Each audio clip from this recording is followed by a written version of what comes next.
बोला उस दिन मेरा कम से कम 10 किलो खून बढ़ गया होगा हंसते हंसते। उन्होंने गुस्से से मेरे से पूछा, कहते तेरे कितने परसेंट आए थे 12th में?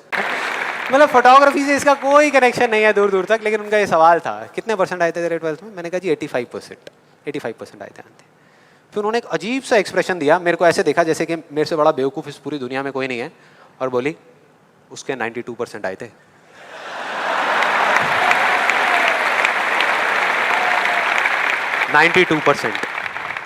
अब बोल। मैं कहा अब क्या बोलूं? अब बोलने को आपने छोड़ा क्या है? क्या कोई है जो ऐसी बातों को सीरियसली ले सकता है? नो। यस और नो? नो, ले ही नहीं सकते। अब बचे 10% लोग जिनके पास में जवाब होता है, एक जेन्युइन वजह होती है। मतलब वो आपको सिर्फ ये नहीं बोलते कि आप नहीं कर सकते, वो आपको बताते हैं कि वो ऐसा क्यों बोल रहे हैं। तो मुझे जब भी कोई ऐसा मिलता है तो मैं उनके पास में जाकर के शांति से बैठता हूँ, उनकी सारी बात को समझता हूँ